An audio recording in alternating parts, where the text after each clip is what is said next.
ay kailangan maging magaling sa pag-budget. So, dapat nakatutok kami sa pagbabalita para alam namin yung update daily ng mga bilihin, mga kailangan sa pang-araw-araw. DZMM Radio Patrol sa ICE 30. Una sa balita, una sa public service.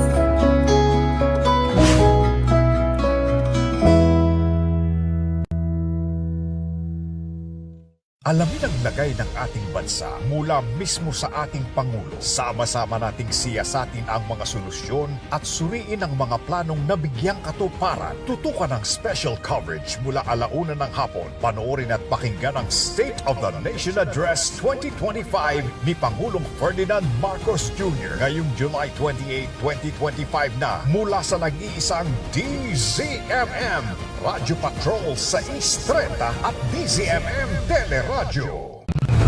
Yan. Napapanood namin yung tunay na balita. Higit sa lahat, walang fake na balita. DZMM Radio Patrol sa East 30. Una sa balita, una sa public service.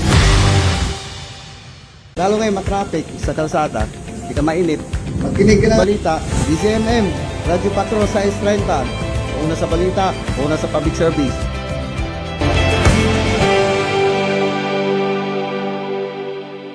Iba't ibang mga trahedya, mga sakuna, at syempre, lagay ng panahon ang babantayan natin. Lagi ko po sinasabi, job you, just always bring your umbrella. Dati kasi, katutok lang tayo sa response. Ngayon, even yung kamalayan ng ating mga kababayan has gone a long way. No? Ako po ang inyong mga kasama, Ariel Rojas. Atin po namin ay kaalaman para sa inyong kaligtasan, laban po sa anumang panganib o sakuna. Dahil ang mahalaga, lahat tayo laging ligtas dapat.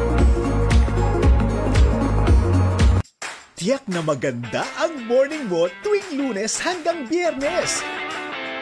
Bubungad ang maiinit na mga balita hatid ng Radyo Patrol Balita 4:00 kasama sina Robert Mano at Steve Raz. Iikot naman sa buong bansa si Johnson Manabat para maghatid ng mga napapanahon at rubaratsyadang mga ulat sa Ronda Pasada 5:00 ng umaga. Makipag-fan kulitan at balitaan kasama si Alvin El Chico 6:00 ng umaga at sasamahan naman ni Doris Bigornia ng 7:30 ng umaga sa Gising Pilipinas. Pakinggan ang mga napapanahong ulat ng Radyo Patrol Balita 7:00 kasama sina Alvin El Chico at Doris Bigornia. Makipagbalitaktakan sa fresh na tandem ng bayan, Robert Mano at Doris Bigornia 8:00 ng umaga. Tatapatin naman ng witty tandem ni Peter Musngi at Rica Lazo ang mga isyu ng bayan sa Balita Patan 9:00 ng umaga. Damhin ang bukas palad na paglilingkod ng pinakapinagkakatiwalaang boses ng bayan, Kabayang Noli de Castro sa Kabayan 10:00 ng umaga. Susundan pa ng nagseserbisyo with Niña Corpus kasama si Migs Bustos 11:00 ng umaga. Pagsapit naman ng tanghali, tutukan ng mga nagbabagang headlines mula Luzon, Visayas at Mindanao sa Headline Ngayon kasama si Jeff Hernaez at Rica Lazo.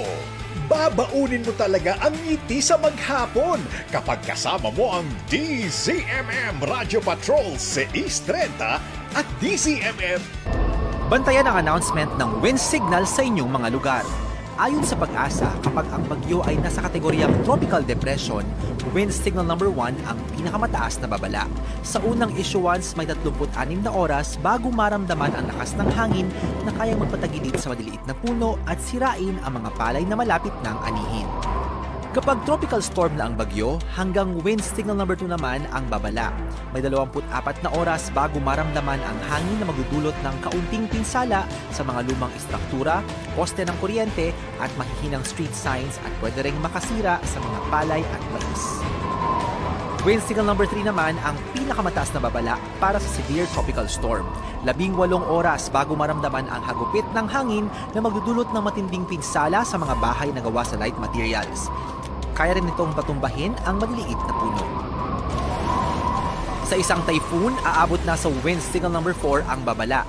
May 12 oras ang hihintayin bago humambalos ang hangin na kayang tumuklap at sumira ng bubong at makapagpatumba ng mga bahay, poste ng kuryente at malalaking puno. Hanggang 3 metrong storm surge rin ang kayang malikha. At kapag umabot na sa super typhoon ng bagyo, wind signal number 5 ang pinakamataas na babala. Banta sa kaligtasan ang maladilubyong hagupit ng hangin na kayang patagin ang mga kabahayan, pananim, madalaking puno at iba pang mga struktura. Higit 3 metrong storm surge ang pwedeng malikha at may katagalan bago mabalik ang supply ng kuryente at tubig, din ng komunikasyon at transportasyon dahil sa matinding epekto ng bagyo. Lahat tayo ligtas dapat, kaya naman tumutok sa DZMM Radyo Patrol sa Istrenta at DZMM Teleradyo para sa latest updates ng sitwasyon sa inyong lugar.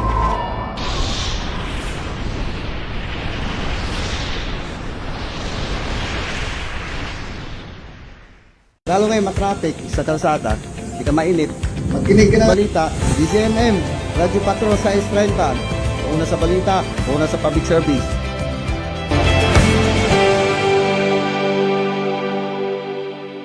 Iba't ibang mga trahedya, mga sakuna, at syempre, lagay ng panahon ang babantayan natin. Lagi ko pong sinasabi, job you, just always bring your umbrella. Sa istrenta, nagbabalita, naglilingkod, saan man sa buong mundo. DZMM, Radyo Patrol, sa istrenta, tapat at totoo, naglilingkod sa'yo. Oh, Pilipino!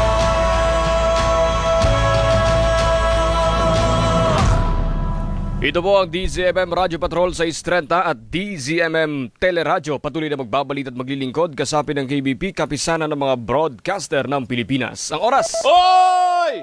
Hoy! Alas 4 na po ng madaling araw.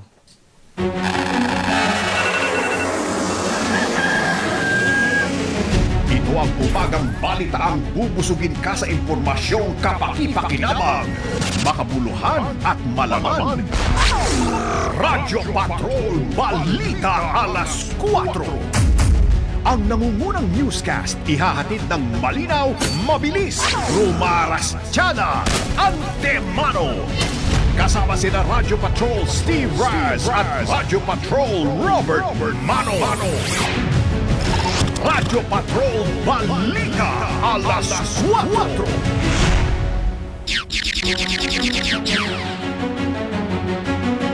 Good morning! Good morning! Thank you! Good morning! Ngayon po ay Huwebes na! July 24, 2025, narito mga nagbabagang balita sa Radyo Patrol Balita Alas 4. Bagyong Emong napanatili ang lakas habang ang bagyong Dante bahagyang lumakas sa habagat, patuloy na palalakasin ng dalawang bagyo. Patay sa pagagupit ng bagyong Krising at habagat, umabot na sa 12 ayon sa PNP. Higit 30 lugar nagdeklara ng state of calamity. Pangulong Marcos Jr. nakauwi na sa bansa matapos ang ilang araw na pagbisita sa Amerika. Hirit ni dating Pangulong Duterte na ipagpaliban ang desisyon sa pansamantalang paglaya ng dating Pangulo, kinatigan ng ICC. Sa lalawigan, halos 800 pamilya inilikas sa Pangasinan dahil sa malawakang pagbaha. At sa balitang sports, TNT tropang 5G na ipuwersa ang Game 6 sa PBA Philippine Cup Finals. Maulang morning, kapamilya. Kompleto po 2 pogi ha. Marami nag-aabang eh. Simula pa kahapon ha. Ito na po kami ha. Kami po inyong mga I kasama. know. Ngayong Thursday morning ako po si Radyo Patrol Steve Raz. Magandang araw. Magkape na po tayo habang umuulan-ulan. May malakas-lakas pa rin itong May pagulan hangin na dito sa partner, Quezon City. Kaya nga, mag-ingat po tayo ha. Good morning, ako po si Pogi number 1, Radyo Patrol, Robert Mano. Good morning! At punta po tayo sa mga detalye ng mga balita. 12 na ang naitalang patay ng Philippine National Police sa paghagupit ng habagat at bagyong Krising. Narito ang kumpirmado at siguradong balita mula Campo Crame.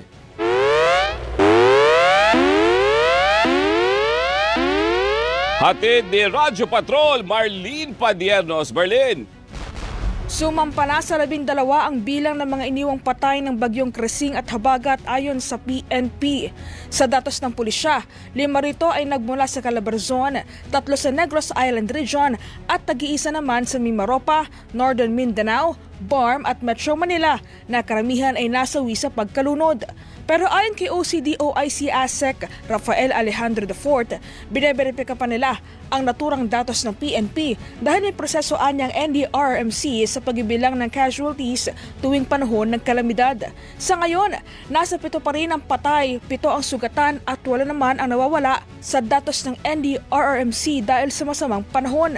Ani Alejandro, tinataya nga abot sa 3,000 ng mga barangay sa buong bansa ang pinangangambahang may banta ng landslide dahil sa paglambot ng lupa dulot ng walang patid na pag-ulan. Nasa kabuang 1,412,845 na mga individual naman o higit 400,000 na pamilya ang apektado nito, kung saan higit 12,000 na pamilya ang nasa evacuation centers at nasa mahigit 3,000 na mga pamilya naman ang piniling makituloy muna sa kanilang mga kaanak at kaibigan. Yan ang balitang kumpirmado sigurado. Ito ang Radyo Patrol, Marlene Padiernos, DZMM. Maraming salamat, Radyo Patrol, Marlene Padiernos! Basta't may nangyari, nakareport agad sa DZMM, Radyo Patrol sa Instrenta.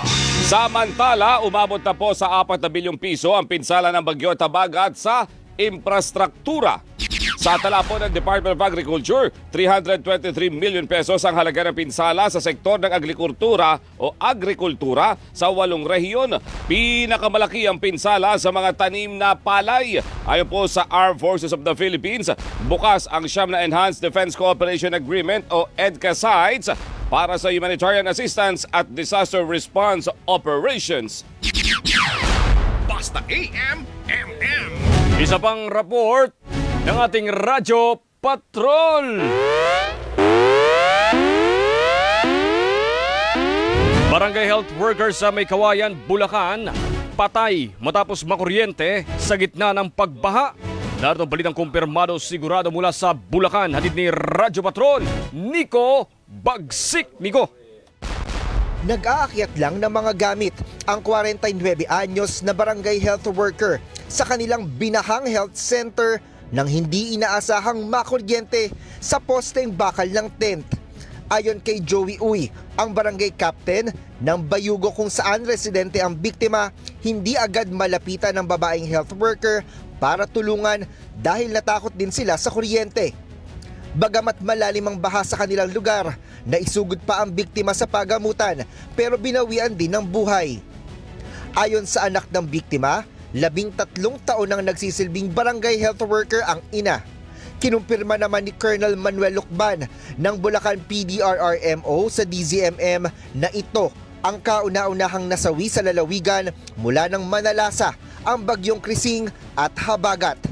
Yan ang balitang kumpirmado, sigurado. Ito ang Radyo Patrol, Nico Bagsik, DZMM. Maraming salamat, Radyo Patrol, Nico Bagsik.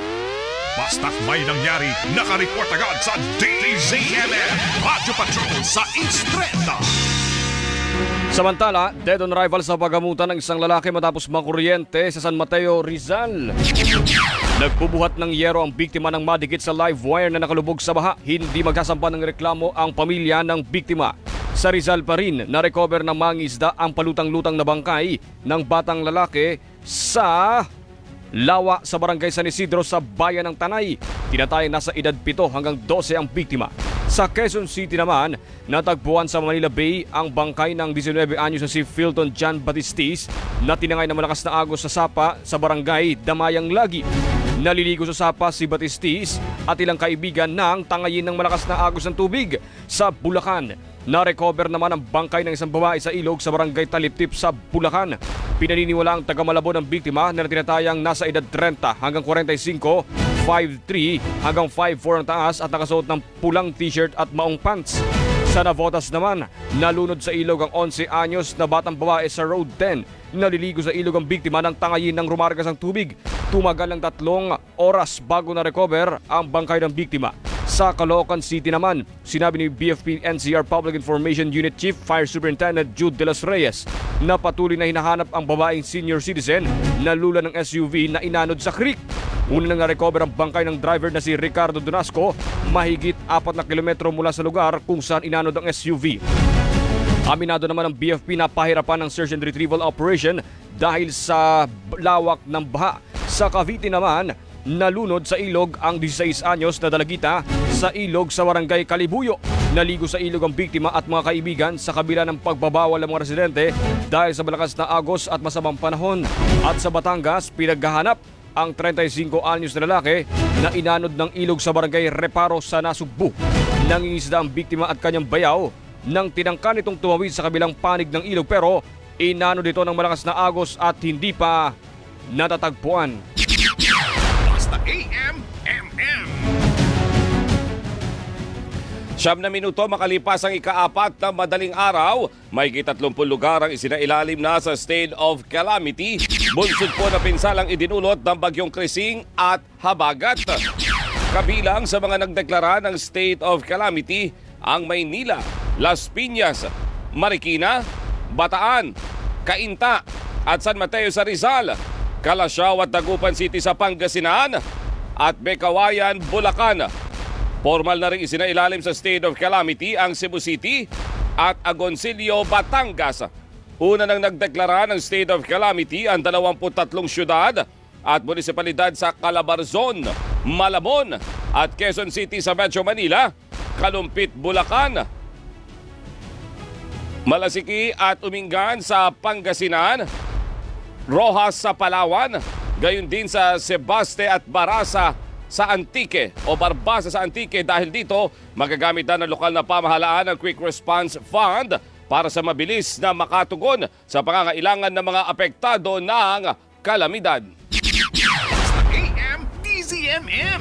Tinukoy ng Mines and Geosciences Bureau ng Department of Environment and Natural Resources ang mahigit 9,000 barangay na lantad sa landslide at pagbabunsod ng patuloy na pag-ulan na dulot ng habagat na pinalalakas ng 2 bagyo.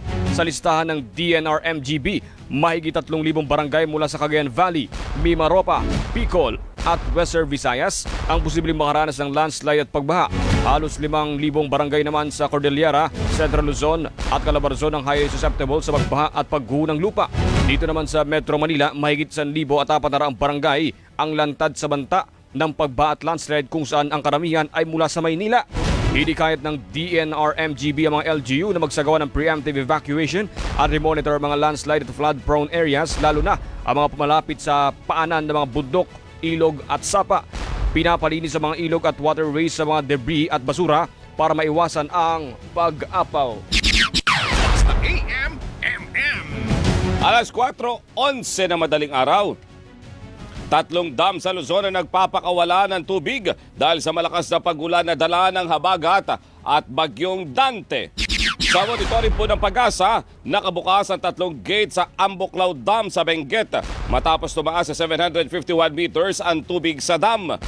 2 gate naman ng Binga Dam ang nakabukas. Sa Bulacan, nagpapakawala rin ng tubig ang Ipod Dam na 1 gate ang nakabukas matapos umabot sa halos 101 meters ang tubig. Samantala, Pasada Probinsya.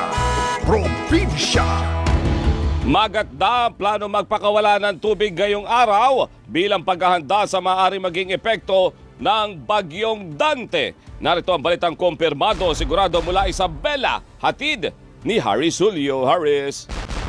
Sa abiso ng Nia Maris, bandang alas 9 ngayong umaga, nakatakdang buksan ang gate number 4 ng Magat Dam. Dito pakakawalan ang tinatayang 165 cubic meter per second o katumbas ng halos 800 drum na tubig. Pero pwede pa umano itong magbago depende sa tinataya at aktual na pag-ulan sa watershed areas ng dam. Ang gagawing preemptive release ay paghahanda umano sa posibleng epekto ng Tropical Depression Dante. Tiniyak naman ng pamunuan ng dam na nasa maayos na kondisyon at gumagana ang lahat ng kanilang flood warning stations. Pinapayuhan rin nila ang mga residenteng nakatira malapit sa Magat River at tributaries ng Cagayan River na maghanda sa posibleng epekto ng pakakawalang tubig. Kabilang sa dinadaanan ng Magat River ang mga bayan ng Ramon, San Mateo, Cabatuan, Aurora, Luna, Reyna Mercedes, Nagilian at Gamu sa Isabela. Iwasan din ang magpunta o mamalagi sa tabi ng ilog para makaiwas sa sakuna, pati na ang mga alagang hayop. At yan ang balitang kumpirmado, sigurado para sa DZMM, Harris Julio. Maraming salamat, Harry Julio.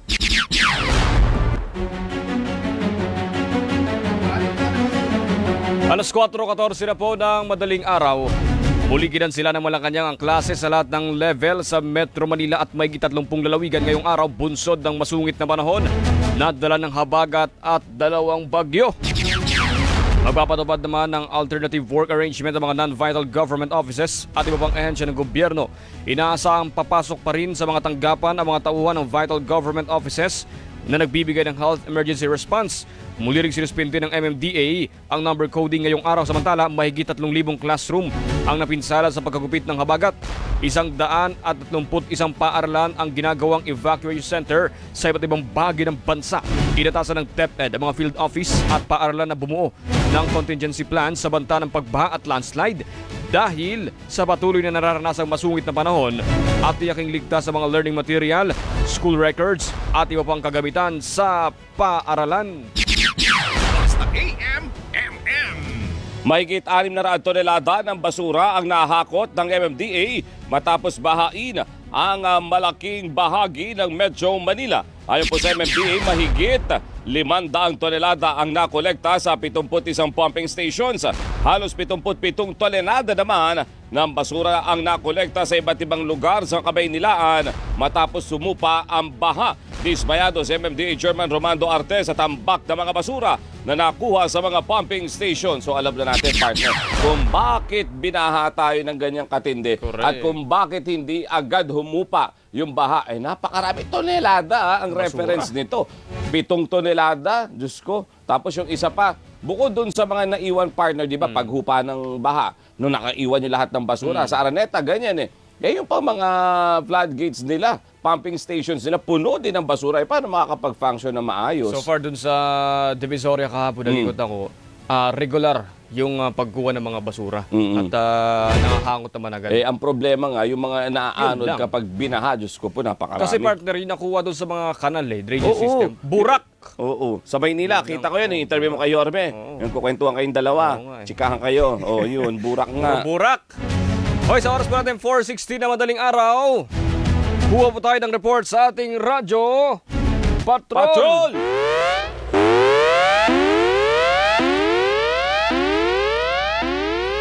Department of Public Works and Highways pinagpapaliwanag kung saan napunta ang bilyong-bilyong pisong pondo para sa flood control projects. Narito ang balitang kumpirmado sigurado mula sa kamaratid ni Radyo Patrol, Pamela Vasquez. Pam! Isinusulong sa Kamara ang comprehensive audit sa pondong ginamit para sa flood control projects sa nakalipas na dekada.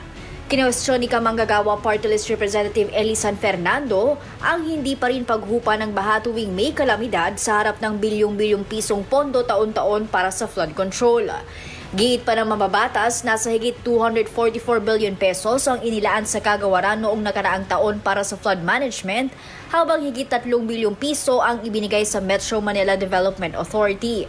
Sa kabila nito, nasa 53% lamang anya ang natapos ng DPWH pagdating sa flood control projects, habang 38% ang delay rate ng MMDA. Dahil dito, nararapat anyang itanong ito sa kagawaran kapag sumalang sa budget deliberation ng Kamara para sa 2026 proposed national budget. Hindi rin anya dapat maging katwiran ang pagiging resilient o matatag ng mga Pilipino para maging pabaya ang gobyerno. At yan ang balitang kumpirmado, sigurado. Ito ang Radyo Patrol. Pamela Vasquez, DZMM. Maraming salamat, Radyo Patrol, Pamela Vasquez! Basta't may nangyari, nakareport agad sa DZMM. Radyo Patrol sa Instrenta. Sa mga bagong gising, 18 minuto makalipas po ang ika-4 na madaling araw. Aminado ang Department of Public Works and Highways na hindi na uubra sa kasalukuyang sitwasyon ang mga drainage system sa Metro Manila na higit 50 taon nang ginagamit. Sinabi sa DZMM ni DPWH Secretary Manuel Bunoan, 70% ng mga drainage system ay barado na. 70% barado. Diyos ko, that's why. At 30% na lamang ang gumagana ng maayos. Masyado rin anyang malakas ang ibinuhos na ulan ng habagat na higit pa sa inaasahan sa loob ng 1 buwan. Kaya panigurado anyang may babahaing lugar pero madali namang humuhupa. dahil dito ay naayos ng anya ng kagawaran ng discharge capacity ng mga pumping station sa Metro Manila na matatapos naman sa 2026. Handa namang humarap sa investigasyon ng Kamara Sibunoan para ipaliwanag ang flood control projects ng Administrasyong Marcos. 419, kuha pa tayo ng report sa ating Radyo Patrol. Mahigit 200 pamilya sa Taytay Rizal tumanggap ng tulong mula sa DSWD. Naritong balitang kumpirmado sigurado mula sa Quezon City. Hatid ni Radyo Patrol Kelly Cordero. Kelly. Umabot sa 291 na pamilyang pansamantalang nanunuluyan sa Exodus Elementary School dahil sa tuloy-tuloy na ulan ang nakatanggap ng family food packs mula sa tanggapan ng DSWD sa Calabarzon. Namahagi rin ang lokal na pamahalaan ng mga hygiene kits, kumot, kitchenware at iba pang pagkain para matugunan ang pangangailangan ng mga apektadong residente. Patuloy namang nakikipag-ugnayan ng DSWD Quick Response Team sa mga lumikas para tingnan ang kanilang sitwasyon at agad na makapagbigay ng karagdagang tulong. At yan ang balitang kumpirmado. Sigurado, ito ang Radyo Patrol. Kelly Cordero, DZMM. Maraming salamat, Radyo Patrol Kelly Cordero. Basta't may nangyari, nakareport agad sa DZMM Radyo Patrol sa East 30. Samantala, ito partner, may pagbuelta. Ano yan? Aba, rumble kaya to? Ay. Binuweltahan ng Malacanang ang pangungutya ni Vice President Sara Duterte sa mungkahi ni Pangulong Ferdinand Marcos Jr. sa publiko na sahurin ang ulan para magamit sa agrikultura. Akala ko ito yung isang rumble, kaya sabi ko rumble, kaya iba pa pala ito. Sinabi ni Palace Press Officer, Communications Undersecretary Claire Castro na mayroon ng batas na nag-oobliga sa pag-iipon ng tubig ulan. Totoo naman yan ang ulan. Nagtataka si Castro na may sulang hindi ito alam ng Vice-Presidente. Pero feeling ko nangungulit lang siya, yung tipong sinasadya, nangaasar. Matatanda ang hinimok ng pangalawang Pangulo, mga tao na magdala ng baha sa palasyo para may mainom si Pangulong Marcos. Pinatikos din ni Duterte ang pamahalaan dahil bigo umano itong epektibong tugunan ang problema ng baha sa Metro Manila. Ano sabi ni Secretary Yusek Claire? Sabi niya, kasi po, pabakasyon-bakasyon kayo, kaya hindi nyo alam kung ano yung nangyayari dito. Habang nagbinabaha yung mga kababayan natin dito, ikaw nagbabakasyon ka sa dahig. Nasa dahig pala, no? Yung mga kababayan natin dito, lubog para sa until baha. today ata yung paalam niya. Ay di sabay silang uuwi. Let's see. Let's see, no? Alas 4:21 na po na madaling araw. Good morning po sa mga nakikinig, nanonood sa DZMM Teleradyo at DZMM Radyo Patrol sa East 30. Good morning! Magandang morning, syempre, sa lahat ng mga nakikinig sa atin, ha? At nanonood every day sa mga nakati sa amin kahapon sa Facebook at Twitter. Ito, hello! Hello, dito na po kami ulit. Dami nag-text sa akin. Bakit ito na kayong live stream? Sabi ko, nagpapamiss lang kami. Hindi ngayon, hanggang bukas. Tuloy-tuloy. 4:22 kami po ni Kuyang Robert Mano ay babati po sa inyo dahil babawi po kami sa inyo. Kaya po kayo ay dapat mag-message Ang dami na yun. Ang dami nagpaparamdam. Sila Louie Basco, Gemma Chico, Loida Arnado. Naku, yung pong iba mga kaserbisyo natin, pwede din po kayo siyempre magpadala sa ating Teleradyo Serbisyo Viber. Bukod doon sa pabati ninyo at pa-shoutout ninyo, pakisabi nga po kung kumusta yung sitwasyon sa lugar ninyo. Kung may baha pa ba, kung malakas ba yung pag-ulan sa magdamag ninyo. Ngayon, malakas ba? Para po magkaroon ng idea yung mga kababayan din natin doon sa mga sitwasyon ninyo kung saan man po kayo naroroon sa mga oras na ito. Kaya So, mag-message po sa aming Viber number na... Ayan, nakarete niyo pala yung kamay ko eh. Sa aming Viber number na... 0919-278-3000. Ito. Ayan. Mamaya, hintay namin ni Kuyang Robert yan, ha? Mag-message ho kayo dyan. Alas 4:23 na po. Abangan muna sa aming pagbabalik. Halos 800 pamilya inilikas sa pagbaha sa Pangasinan. Presyo ng tilapia sa isang bayan sa South Cotabato bumagsak dahil sa fish kill. Yan at iba pang balita mula sa mga lalawigan sa pagbabalik ng Radyo Patrol. Ako parang wala Lagi ako nadadali dyan sa... Wala kang eyeglasses. 2 araw na ako napansin kung hindi kita nakikita na susuot ng eyeglasses. New ano look. yan? Yan na ba yun? Yan na yan? Wala na, hindi na talaga. Nasira. Nakaupuan, basag. Ano nangyari? Baka next week papaglasis tayo. Kaya pala medyo... Hanap muna kita ng mga pinaglumaan ko. Papahiram ko sa'yo. Medyo malabo na yung letra dito. Pero... Just the same, syempre, para sa atin, sasamahan pa rin tayo ng aking partner, ng ating pogi partner, para ibalita ang mga dapat naman dito sa Radyo Patrol Balita Alas 4. Kape, kape, kape, kape. Sarap po ito. Pinagkakatiwalaan, pinaniniwalaan, Steve Raz, Robert Mano. Radyo Patrol.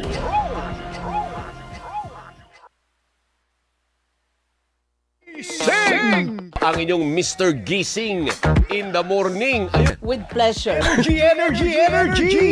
Ang hatid namin tuwing umaga. Kasama ang mga sisiksik ng 6 a.m. mo ng talakayan, balitaan at kwentuhan. Alvin El Chico sa alas 6 at kasama si Doris Bigornia sa alas 7:30, Lunes hanggang Biyernes sa DZMM Radio Patrol sa East 30 at DZMM Teleradyo. Sa talas ng kanilang mata sa mga issue, walang makakalampas. Bubusisiin ang mga usapin. Yun ba ang ibig sabihin din ito? Kasi yun ang sinasabi ng kabilang party. Ang naninindigan para sa katotohanan. Nakaupo lang doon sa Senado pero hindi mo naman nararamdaman kung meron siyang gamit. Ang tambalang karton. Carmina Constantino Torres at Tony Velasquez sa Issue Spotted. Lunes hanggang Biyernes, alas 5:30 ng hapon. Alamin ang lagay ng ating bansa mula mismo sa ating Pangulo. Sama-sama nating siyasatin ang mga solusyon at suriin ang mga planong nabigyang katuparan. Tutukan ang special coverage mula 1:00 ng hapon. Panoorin at pakinggan ang State of the Nation Address 2025 ni Pangulong Ferdinand Marcos Jr. ngayong July 28, 2025 na mula sa nag-iisang DZMM Radio Patrol sa East 30 at DZMM Teleradyo. Kapag nanay, kailangan maging magaling sa pag-budget. So, dapat nakatutok kami sa pagbabalita para alam namin yung update daily ng mga bilihin, mga kailangan sa pang-araw-araw. DZMM Radio Patrol sa Ice 30. Una sa balita, una sa public service.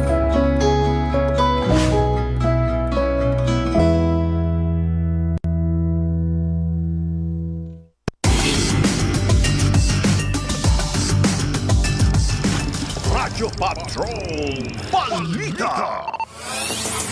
Rastyada ng mga balita, antemanong ihahatid sa Radyo Patrol Balita. Pinagkakatiwalaan, pinaniniwalaan, Steve Raz, Robert Mano. Radyo Patrol. Oras natin, 4:27 na madaling araw. Balikan po natin ang mga headlines sa Radyo Patrol Balita alas 4. Bagyong Emong napanatili ang lakas habang ang bagyong Dante bahagyang lumakas. Habagat, patuloy na palalakasin ng dalawang bagyo. Patay! Sa pagkukupit ng bagyong Krising at Habagat, umabot na sa 12. Ayon po yan sa PNP, higit 30 lugar nagdeklara ng state of calamity. Pangulo Marcos Jr. nakauwi na sa bansa matapos ang ilang araw na pagbisita sa Amerika. Hirit ni dating Pangulo Duterte na ipagpaliban na desisyon sa pansamantalang paglaya ng dating Pangulo kinatigan ng ICC. Ulat Kalusugan. Ulat Kalusugan.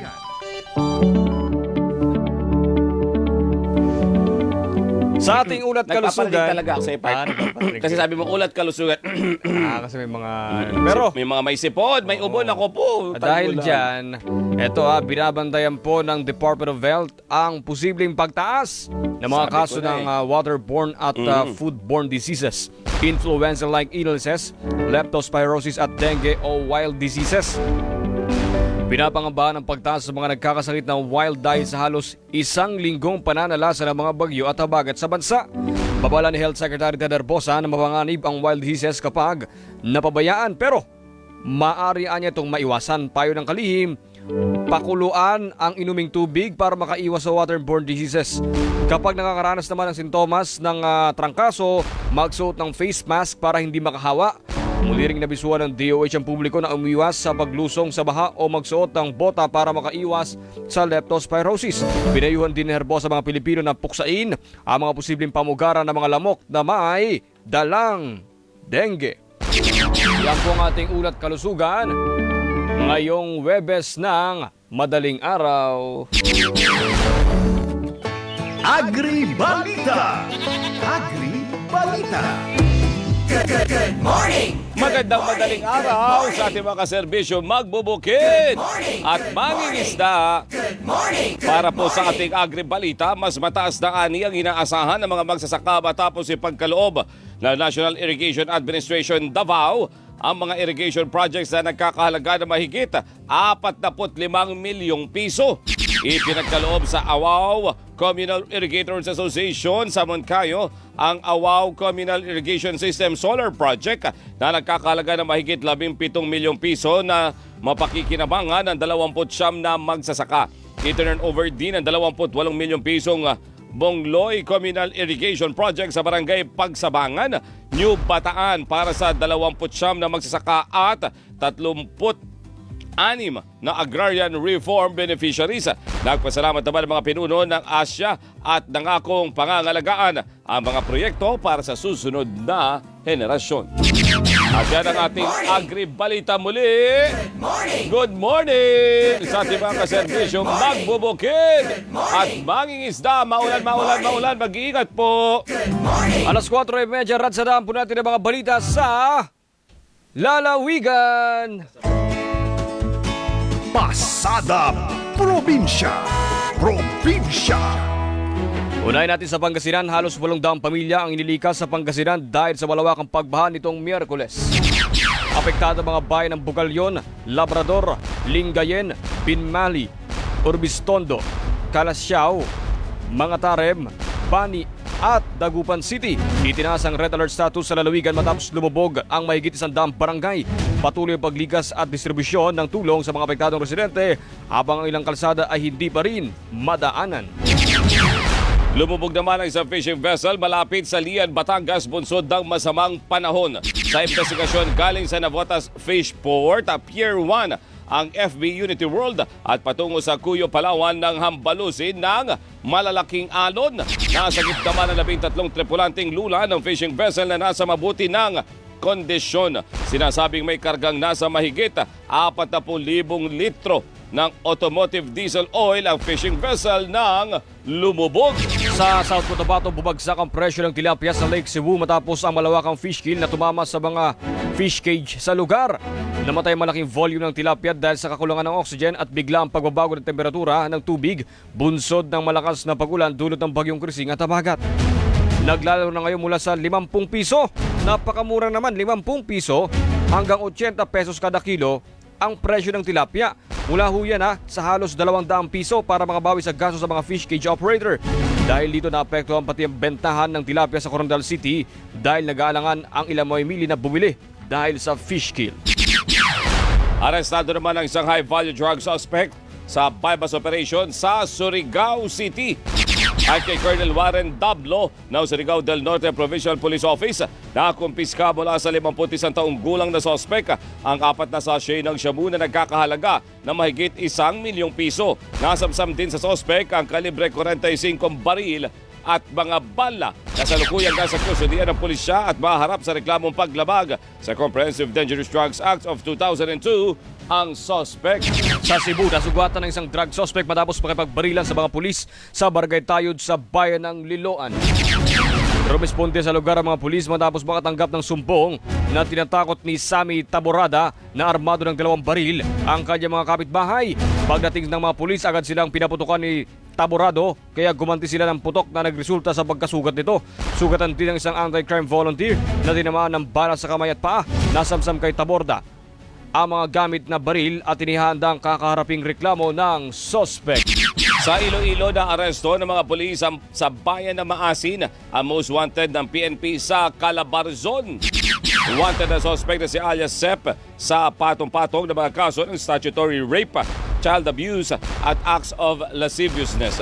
Dinampot ang mga otoridad ng suspect sa bisa ng warrant of arrest na ipinalabas ng korte. Nakakulong na ang suspect at walang piyansang inirekomenda para sa kanyang pansamantalang paglaya. Pinilunsan ng Department of Transportation at Land Transportation Franchising and Regulatory Board ang programang Libreng Sakay sa Aurelio Park Mall na ruta sa Cebu. Ayon kay Transportation Secretary Vince Dizon, malaking tulong ito para sa mga pasahero, lalo na sa mga estudyante at higit 400 na tsuper at operator na hindi na kailangang habulin ang boundary sa ilalim ng Service Contracting Program. Mahigit 100 milyong pisong pondo ang nilaan para sa libreng sakay sa loob ng isang taon para sa mahigit 20,000 pasahero araw-araw. Plano rin ng DOTR na magbukas ng libreng sakay sa iba pang ruta sa Cebu, kabilang na ang Talisay IT Park. Samantala, ilulunsad din sa Huwebes ang libreng sakay para sa mga pampasaherong bus sa Davao na unang ipapatupad sa Mindanao. Kuha tayo ng report ng ating Radyo Patrol!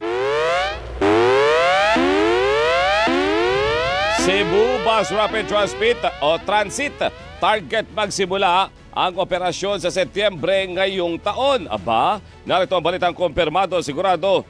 Hatid ni Radyo Patrol, Nico Bagsig. Nico. Inaasahang aarangkada na ang pilot operation ng Cebu Bus Rapid Transit ngayong Setyembre na target maserbisyuhan ang nasa 70,000 na mga pasahero. Ayon sa DOTR, minamadali na din ang pagbuo sa iba pang mga estasyon na nakikitang makatutulong sa matinding traffic sa lalawigan. Sa pilot operations ay 3 istasyon pa lamang ang bubuksan sa Fuente, Cebu Normal University at Cebu South Bus Terminal. Pero layuning magkaroon ng 13 istasyon at 62 na bus stops sa Phase 2A at 3A ng BRT project. Yan ang balitang kumpirmado, sigurado. Ito ang Radyo Patrol, Nico Bagsik, DZMM. Maraming salamat, Radyo Patrol, Nico Bagsik! Basta't may nangyari, nakareport agad sa DZMM Radyo Patrol sa Instreta. Sa Davao City naman, kritikal ang 29 na taong gulang na construction worker sa Barangay Catalunan Grande matapos martilyuhin sa ulo ng katrabaho. Sa investigasyon, nagiinuman ng sospek at biktima na nauwi sa komosyon at pisikalan. Agad dinala sa ospital ang biktima ang nagtamo ng matinding pinsala, habang naaresto naman ang sospek na maharap sa kasong frustrated homicide.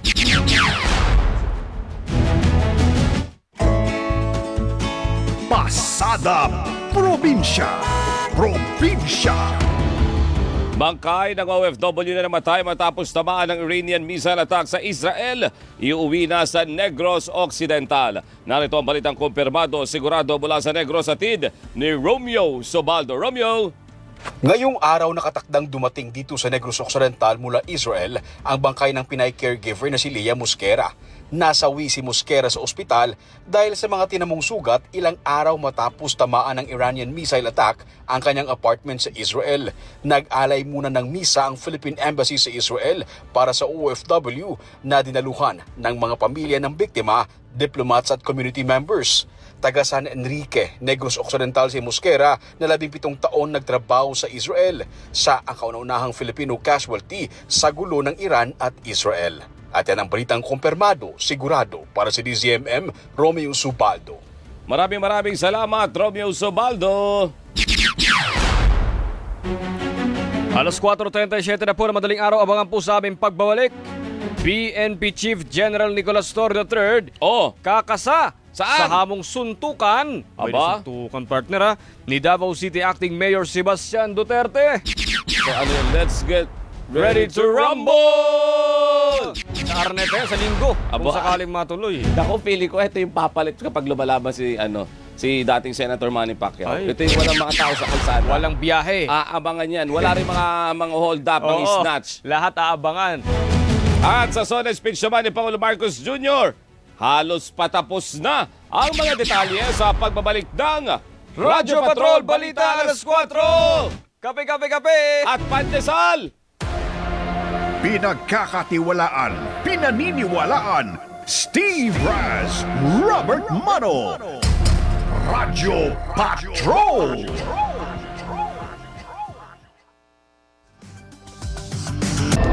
Bantayan ang announcement ng wind signal sa inyong mga lugar. Ayon sa Pag-asa, kapag ang bagyo ay nasa kategoryang tropical depression, wind signal number 1 ang pinakamataas na babala. Sa unang issuance, may 36 na oras bago maramdaman ang lakas ng hangin na kayang magpatagilid sa maliliit na puno at sirain ang mga palay na malapit ng anihin. Kapag tropical storm na ang bagyo, hanggang wind signal number 2 naman ang babala. May 24 na oras bago maramdaman ang hangin na magdudulot ng kaunting pinsala sa mga lumang istruktura, poste ng kuryente at mahihinang street signs at pwede ring makasira sa mga palay at mais. Wind signal number 3 naman ang pinakamataas na babala para sa severe tropical storm.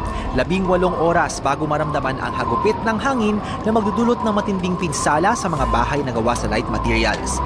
Kaya rin itong patumbahin ang maliliit na puno. Sa isang typhoon, aabot na sa wind signal number 4 ang babala.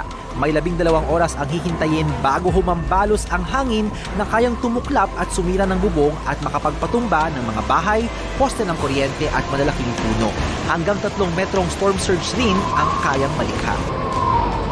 At kapag umabot na sa super typhoon ang bagyo, wind signal number 5 ang pinakamataas na babala.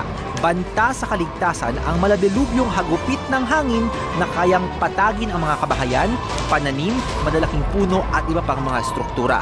Higit 3 metrong storm surge ang pwedeng malikha at may katagalan bago mabalik ang supply ng kuryente at tubig, linya ng komunikasyon at transportasyon dahil sa matinding epekto ng bagyo. Lahat tayo, ligtas dapat. Kaya naman tumutok sa DZMM Radyo Patrol sa Istrenta at DZMM Teleradyo para sa latest updates ng sitwasyon sa inyong lugar.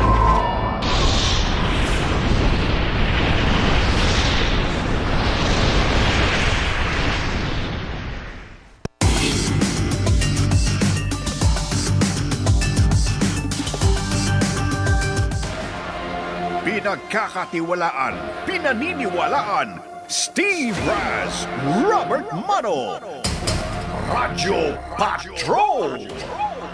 Good morning! Alas 4:40 na madaling araw, tuloy-tuloy pa rin po ang balitaan sa Radyo Patrol, Balita alas 4. Nakauwi na pasado alas 10 kagabi si Pangulong Ferdinand Marcos Jr. matapos ang ilang araw na pagbisita sa Amerika. Nakipagpulong si Pangulong Marcos kay US President Donald Trump na anyay mas nagpalalim sa alyansa ng Pilipinas at Amerika sa larangan ng security, ekonomiya at geopolitical cooperation. Iginit din ng Pangulo na susi sa katatagan at kapayapaan sa South China Sea at Indo-Pacific region ang matibay na alyansa ng Pilipinas at Amerika.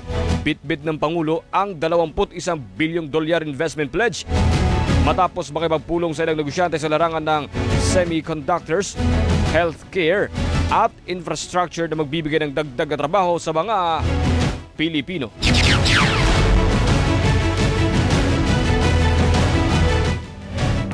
DZMM Sona 2025. Sona 2025. Halos 80% ng tapos ang SONA speech ni Pangulong Ferdinand Marcos Jr.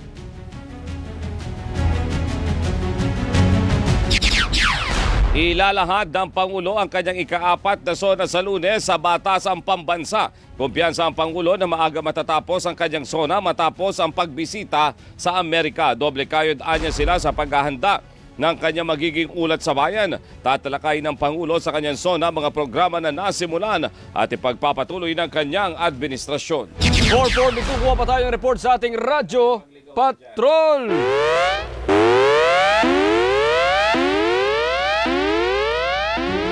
Akbayan Party List, Representative Percy Sendanya, hindi mo ka mga senador at kongresista na gawing simple ang pagdaraos ng Station of the Nation address ni Pangulong Marcos Jr.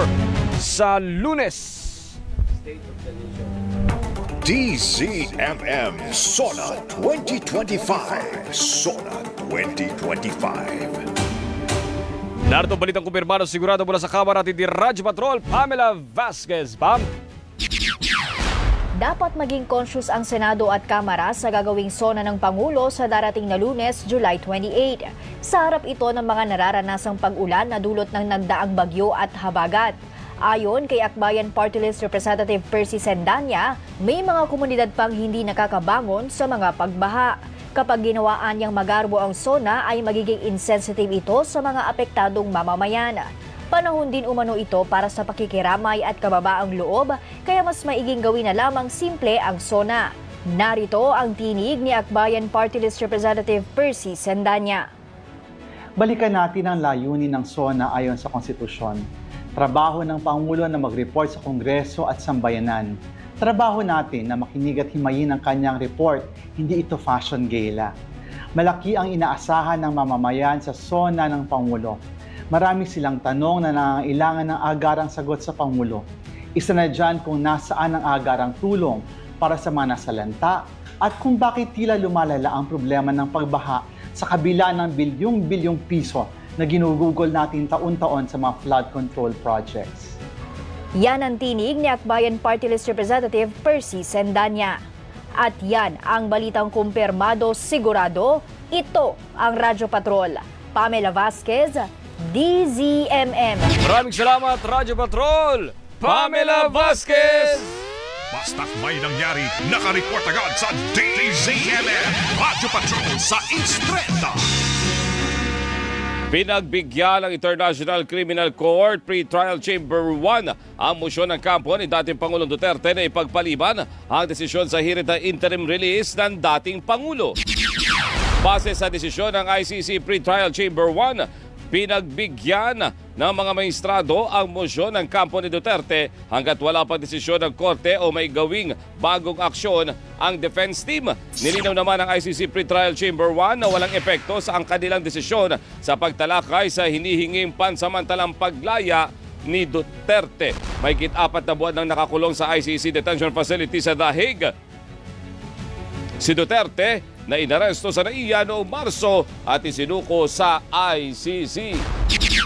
Ikom ang bibig ni Vice President Sara Duterte sa balitang umano'y nakalabas ng ICC Detention Facility ang amang si dating Pangulong Duterte. Sinabi ni VP Duterte na mas mabuting tanungin ang abogado ng ama na si Attorney Nicholas Kaufman at hindi anya siya autorisado magsalita sa issue. Binatikos naman ni VP Duterte ang pagtanggi ng ICC sa alok ng isang bansa na kanlungin ang dating Pangulo sakaling pagbigyan ang hirit na interim release.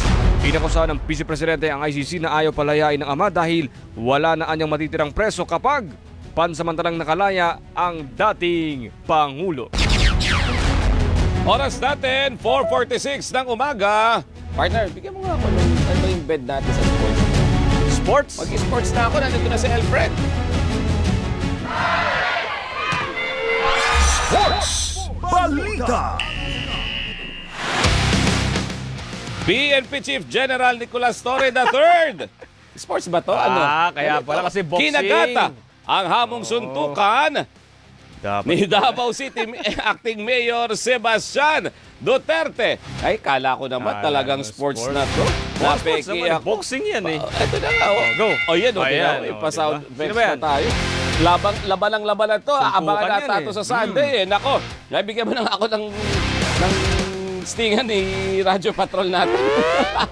Baka magtuloy-tuloy na sports. No? Narito ang balitang kumpirmado, sigurado mula sa Campo Crame. At ni Radyo Patrol, Marlene Padernos. Marlene, bakbaka na. Kakasa si PNP Chief Police General Nicolas Torre III sa hamon na suntukan ni Davao City Acting Mayor Baste Duterte. Pero ayon kay Torre, tinatanggap niya ang hamon ng nakababatang Duterte sa pamagitan ng isang charity boxing match para makakalap ng pondo na ilalaan para sa mga sinalanta ng bagyong Krising at Habagat. Bandang alas 9 ng umaga sa darating na linggo, iminungkahe ni Torre na isasagawa ang laban sa Araneta Coliseum na patatagalin umano sa loob ng 12 rounds. Ngayong araw, sisimulan na rin ni Torre na dumaan sa PNP Gym para makapag-workout konti bilang paghahanda sakaling matuloy sa linggo ang laban. Samantala, biro naman ni Torre sa kanyang kritiko, manood at mag-donate na lang sa kanilang charity boxing match ni Duterte. Yan ang balitang kumpirmado sigurado. Ito ang Radyo Patrol, Marlene Padernos, DZMM. Maraming salamat, Radyo Patrol, Marlene Padernos. Basta't may nangyari, nakareport agad sa DZMM Radyo Patrol sa Instrenta. Ang tanong doon, partner, sino magre-referee? Sino ang magre-referee dyan? Sino ang sasuggest nyo dyan? Diba? Tapos sino magra-round girl? 12 rounds shot, 12 rounds partner. Parang, kasi kung for donation, mga PNP? marami na mag-sponsor, yung budget, i-donate dun sa mga nasalantado ng bagyo. Oo. Diba? Tapos, ano mangyayari? Anong klaseng bansa meron tayo? Ang PNP chief at acting mayor nagsuntukan sa gitna ng bagyo. Diyos ko, di ba? Naku po. Malay mo, seryosohin ang dalawa yun. Ay, tingnan natin. Bibili ba tayong ticket? Linggo, wala akong pasok. Major coverage yun. Naka-live stream natin yung sinasabi mo nga kanina, walang biyahe. Tahimik ang kalsada. Nanonood ang lahat. Malay natin, maganda na yung panahon that time. Maraming manonood, di ba? Ay, nako. Actually, mas maraming manonood kung baka masama ang panahon na andyan sila sa mga bahay nila. Yun lang ang abangan talaga. Fight of the century. Torre versus Duterte. Sa Araneta, Linggo, alas 9 ng umaga. May oras na pala. Wala pang oras. Ay, 12 rounds 12 rounds. Ayan, 4:43 na po na madaling araw. Good morning po sa mga nag-message po sa ating Viber number na 0919-278-3000. Good morning po. Isa-isahin ko na to, partner. Go! Good morning kay Tita Lina Ho ng Plaridel, Bulacan, kay Gemma Chico ng Rosario Pasig, kay Tita Rose Flores ng Pateros, si Gracia Concebido mula sa Nagcarlan, Laguna, si Arceli Lazaro, si Romeo Aguda ng Laguna, si Maggie De Manzana ng Makati, Marinette Santiago, Nueva Ecija, Louis Basco ng Valenzuela City, si Mami Eva ng Las Piñas City, si Ding Alejandro ng Pasig City. Maulan, magdamag sa Mercedes Avenue. Abay, mag-iingat po kayo ha. Si Mario Mogilio at Eddie Bandico, si Marites David ng Pampanga, si Cherry Diaz ng Malabon City, si Ronan Manapat ng Makati City, si Corey Hilario ng Las Piñas City. Good morning. Malakas po ang ulan ngayon dito magmula kanina. Alas 3 pa ng umaga at mataas pa rin ang tubig sa Lares, Kalumpit sa Bulacan. Si Nathaniel Ranis naman, non-stop pa rin po ang pag-ulan dito sa Pila sa Laguna. Siyempre po, batiin ko lang to, partner. Good morning din po kay Ma'am Yeng Puyo at Sir Enan Puyo, mag-asawa ho yan. Good morning po mula po yan sa San Fernando, Pampanga. Abay, araw-araw po nanonood sa atin Kuyang Robert. Siyempre. Sabi niya, kumagandang umaga namin pag nakikita ko kayo sa TV screen ng pagkaag-aga. Sabayan pa ng energy ni Kabalen Robert Mano. Aba, sa inyo po nang galing yan. Sabi niya, partner, sa amin. hindi namin masyado ramdam ang mga bad news pag kayo ang nag-deliver because of your good vibes and positive aura. Wow! Pakiprint ngayon, tapos ilalaminate ko. Good morning po. Maraming salamat po sa pagtutok. Salamat po. Ano name ni Kabalen? Anong name? Pangalan niya is Yeng Puyo. Asawa niya naman si Sir Enan Puyo. Abay, avid listener po sila. Maraming salamat po. At syempre, good morning din kay Professor Gabby Lopez. Magandang umaga po at magandang morning din sa mga kaserbisyo natin. Si Roderick Peregrino, Martinez family, si Tita Lina Ho, si Ruru, good morning. Paz Diaz, magandang morning po. John Robert Basco, sabi niya, good morning po, isang magdamag na pag-ulan dito sa bayan ng Santa Maria sa Laguna. Yung ilog daw nila tumataas. Ako, mag-iingat. Martinez family ng San Pablo City sa Laguna, magandang morning, Kiang! Good morning, Kiang! At syempre, Mercy Garcia, magandang morning. Victorious Food Trip. Sabi niya, as of this moment, mayroong pabugso-bugso hanggang sa malalakas sa pag-ulan at ihip ng hangin dito sa bayan ng Kalawan, Laguna. Grabe, ang dami natin tagapakinig sa Laguna. Correct. Arnel Perez, good morning mula sa Ibaan, Batangas. Ingat, sabi niya mga kababayan. Fernando Manganti, good morning. Pexonville, Tungko, Mangga, Bulacan. Sabi niya, shoutout daw kay Virginia Pacheco. Ayan, and happy birthday din po sa ating production associate na malupit dito, partner. Si Hana Alquizar. Happy birthday. At may pansit dyan mamaya, ha? Sa oras po natin, may umahabol pa, partner. Si Nathaniel Ranis, non-stop din yung pag-ulan sa kanila. Diyan po yun sa Pila sa Laguna. Si Para Robles, ang sabi niya dito sa San Jose, Batangas, magdamag umuulan, lalakas ihina, swerte at di binabaha. Buti naman po at walang pagbaha. Narisa Paz, Batangas City. Sabi niya, malakas po ulan dito. Naglalaban ng Batangas at Laguna sa mga tagapakinig natin. Good morning. Si Roderick Pagaduan, isa pa to. Shoutout from Calamba City sa Laguna. Mag-ingat po kayo, ha. Ngayon po ay maulan pa rin at may bagyo po tayong binabantayan. 4:53 na po na madaling araw. Sa oras po nating 4:53, eto po muna. Mga balita sa labas ng bansa. Balita sa labas ng bansa, isa ang patay sa pagbayo ng Tropical Storm Wifa o Bagyong Krising sa Vietnam. Namatay ang 59 anyos na lalaki nang mabagsakan ng nabuwal na puno ang kanilang bahay. Daang-daang pamilya ang inilikas at nagdulot ng pinsala sa mga gusali, bahay at infrastruktura ang pagbaha at landslide. Samantala, 9 na ang patay at 2 ang sugatan sa pamamaril ng mga armadong suspect sa bilyaran sa Playas, Ecuador. Ayon sa Ecuador Police, nadamay ang mga biktima ng habulin ng mga sospek, ang 2 nilang target na nagtago sa bilyaran. Walang pong basyo ng balang na recover sa pinangyarihan ng krimen. Showbiz! Balita! Alamin naman natin ang eksena sa mundo ng showbiz mula sa ating kachika. Sa umaga, syempre, Erica Balmes. Erica, anong latest?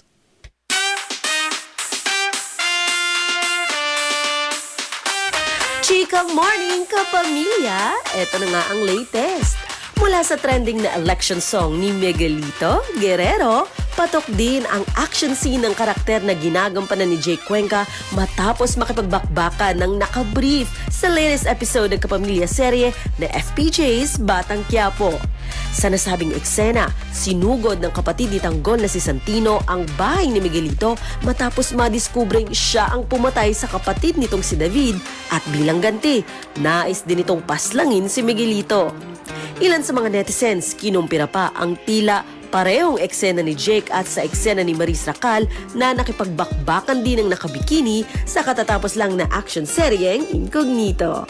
Sa iba pa nating chika sa umaga, good news 18s dahil mapapanood na ang pagtatag documentary ng P-Pop Kings na SB19 sa Netflix. Tampok sa docu-film ang journey ng Pinoy boy group habang binubuo ang pagtatag extended play. Nasa North America ngayon ang SB19 para sa kanilang simula at wakas world tour concert. Para sa kumpirmado, siguradong showbiz update, Erica Balmes, DZMM. Maraming salamat, Erica Balmes!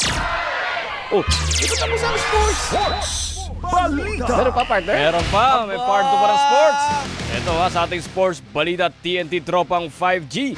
Tinalo ang San Miguel Beermen sa Game 5 ng PBA Philippines Cup Finals. Yan at iba pang sports balita atin ng ating big man ng DZMM na si Alfred Alde. Alfred, good morning!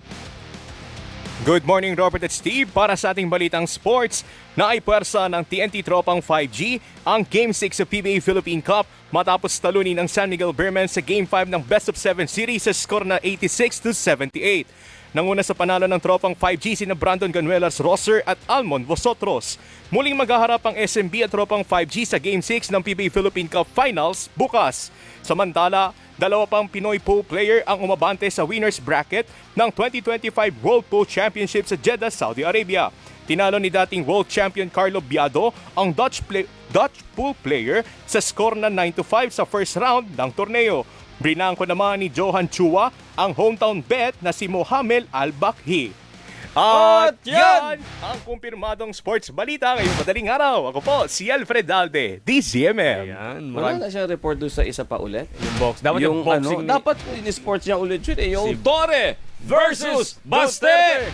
Maganda ata. Sabi nito eh. Sabi ni ni Romanti. Torre versus Baste. Matinding bakbakan ito. Abangan niya, abangan ha. Kung may abangan. Maraming salamat, Alfred Dalde. DZMM, numero 1 sa aksyon. At narito po muli mga nagbabagang balita ngayong umaga sa Radyo Patrol Balita alas 4. Bagyong Emong na panatili ang lakas habang ang Bagyong Dante naman bagyang lumakas, habagat. Patuloy na palalakasin ng dalawang bagyo. Patay sa pagkagupit ng Bagyong Krising at habagat umabot na sa 12 ayon sa PNP. Higit 30 lugar nagdeklara ng state of calamity. Pangulong Marcos Jr. nakauwi na sa bansa matapos ang ilang araw na pagbisita sa Amerika. Hirit ni dating Pangulo Duterte na ipagpaliban ang desisyon sa pansamantalaang paglaya ng dating Pangulo kinatigan ng ICC. Sa lalawigan, halos 800 pamilya inilikas sa Pangasinan dahil sa malawakang pagbaha. At sa balitang sports, TNT tropang 5G na ipuwersa ang Game 6 sa PBA Philippine Cup Finals. Yun o, pahabol partner. Go! Habol ko lang ha, maganda madaling araw. Good morning sa akin nag-iisang pare. Paring Hero Hernandez, good morning. Kuyang Alfred Bicoy, kilala mo to syempre. Sabi niya nakikinig daw sila ng kanyang piloto na si Renante Espina. O ganda niyo yung mga pictures ha. Tita Yonson Villanueva, good morning. Jerry Besares, magandang umaga. Eto, nandito si boss mo, si Boss Johnson mo. Happy birthday daw kay Daddy Rayman Bernardino. Pagbati mula kay Kayla Bisares at Mace Bernardino. O paano? At yan na po ang mga balita ngayong Webes, July 24, 2025. Tuloy-tuloy niyo po kami napapanood sa cable, social media at I1TFC. Ako po si Radyo Patrol Steve Raz, nagbabalita ng mga oras. Naririnig din tayo sa DZMM, Radyo Patrol si Istrenta at sa Mega Manila. Ako naman po si Radyo Patrol Robert Mano, handang magserbisyo sa inyo. Antemano. Thank you! Susunod na po ang Ronda Pasada. Akala ko ang bakbakan Ay, ulit. bakbakan. Hindi, sa linggo Torre pa. versus Baste! Sa linggo pa. sa linggo pa ba yan? Iba pa pala to. Ronda Pasada kasama si Dari! Nag-iisip ako kanina sinong referee. Kilala ko na. Ay, si ano. Eto. Dari Johnson Manabat! Bye! Bye! Ingat po. Steve Raz, Robert Manosa, Radyo Patrol.